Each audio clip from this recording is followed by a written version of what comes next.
everybody. It's Diane Brandon Moody, and welcome back to 50-something Love, the podcast for specifically women over 50 who are single and don't want to be. But I welcome everybody. I welcome men, younger women. You drop by, it's all good. So today on this episode, I wanted to talk about The Golden Bachelor. Now, I have never watched The Bachelor before in my entire life. I don't love it. I don't love all the trying so hard and the parading in front of each other, and it just feels so yuck to me. But I have to say, this time around, I enjoyed it a whole lot more.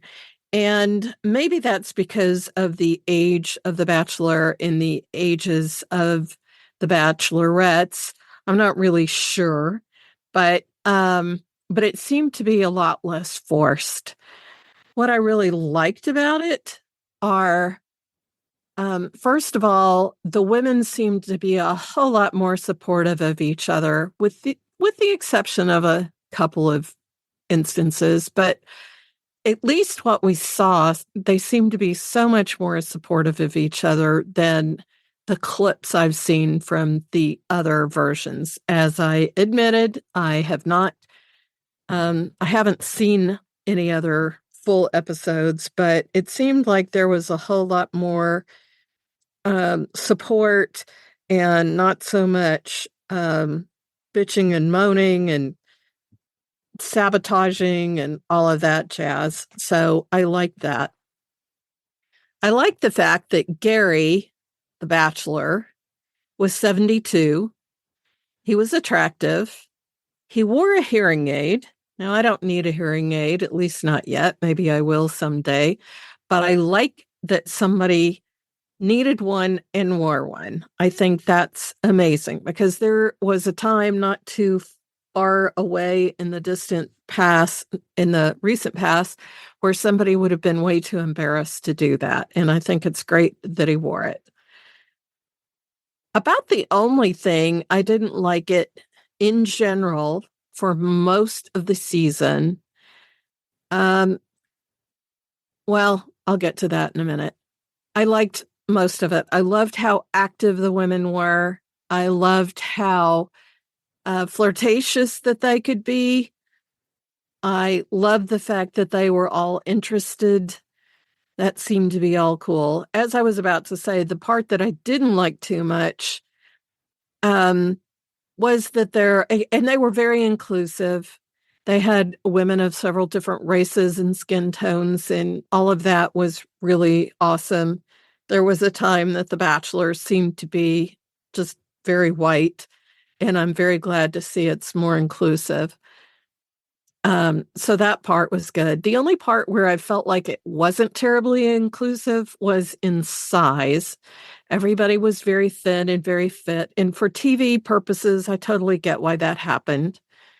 But Gary was someone with a plus size wife and a plus size daughter. So I thought they missed a really good opportunity to have a plus size woman or two represented, because, some guys like that.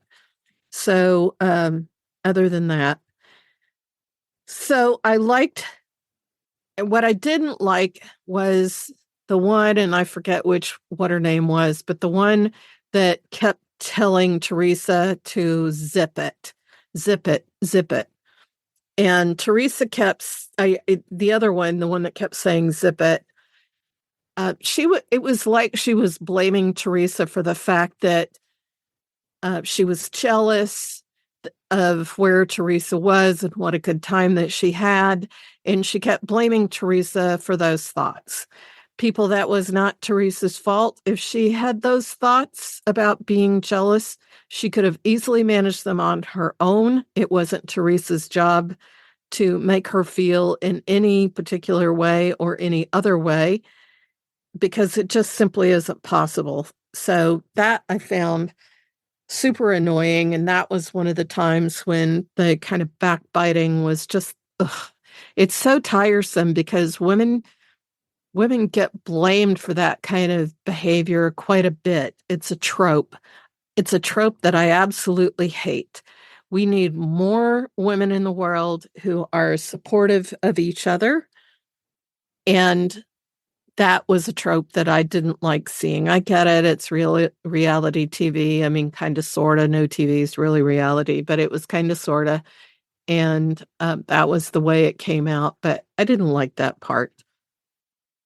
I will also tell you that one thing I didn't like from Gary, and it wasn't until the end, is Gary being so sure he wanted the one he was with in the moment and then changing his mind when he got to the next one. This is not an altogether foreign way that men act when they're looking for a relationship. I learned this in my Mars Venus moderating days that from John Gray, Men Are From Mars. They may very much mean it in the moment. They're not lying to you. They're not playing a game with you.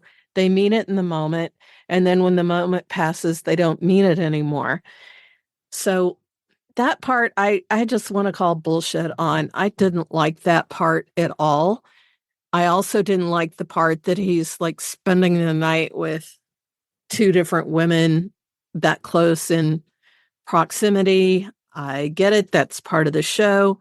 I don't like that part either. Now, none of us know exactly what went on in those rooms, but they certainly edit the show in a way that they want you to believe that that's what's going on. And that part was just, I don't know, it's just kind of creepy. Do you want to be with the guy who was with another woman the night before? I mean, ew. I think that's kind of gross. I hope there were condoms.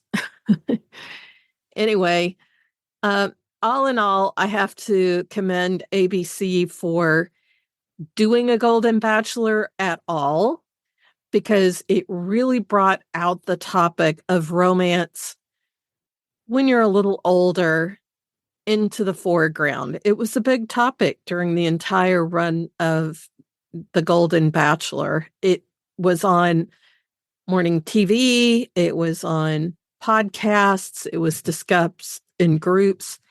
And I like that because, and it really is right up my alley because I mostly teach women over 50 how to date again. And that's because when you get to be 50, maybe you came out of a long relationship. Maybe you don't know what you're doing anymore. Maybe you're confused about the rules, who should do what, when. Um, it's a very vulnerable thing to start dating again at any age, but especially when you're 50 something, it can be especially vulnerable. And so I help women specifically go through that. I help men, I help younger women. Anybody who asks me, I can help them. But specifically women over 50 or that's my group. That's the people I resonate most deeply with. And that's mostly because if you've heard the other episodes, you understand that I met my husband when I was 57 and we got married a year later. And, it didn't work out for me before that. I could probably write an entire dissertation on why it didn't and what I needed to do differently. I think I learned a whole lot in that last year. But it was water under the bridge, and there's just really no point in moaning it because we're super happy now. So anyway, overall, I liked it. I can't wait for the Golden Bachelorette. I'm sure they'll be announcing it before too long. I imagine it'll be one of the ladies. Oh, let me tell you this about it too. This is the one thing that just sort of drove me crazy. I understand where it comes from, but there were the women that kept saying over and over, I don't want to get hurt. I don't want to get hurt. Look, people, if you're putting yourself out there in the world of romance and you're hoping to meet someone and be with someone, you have to be vulnerable enough and you might get hurt. That's the reality. You might get hurt. It's not a foregone conclusion, but otherwise, what are you going to do? Wrap yourself up in bubble wrap and never leave the house? I know that there are people who do that. They stay at home because they may give an excuse like, I don't know how to date online, when the reality is, I'm just scared. It's frightening. Let's conquer those fears. There's no need to go through that. So, anyway, Golden Bachelorette will be coming before long, and that's exciting to me.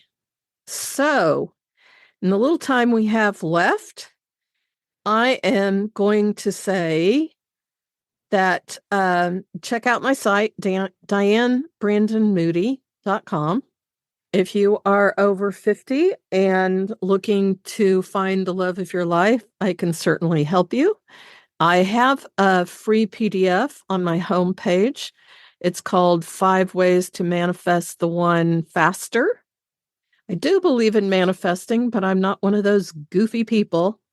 I do it more scientifically. So do stop by and check out the site and get that freebie. So here's my sign off. I'm not doing that stupid one anymore that I did the first 5. And this one is go ahead, drink some champagne for no reason. Thank you. See you again next Wednesday.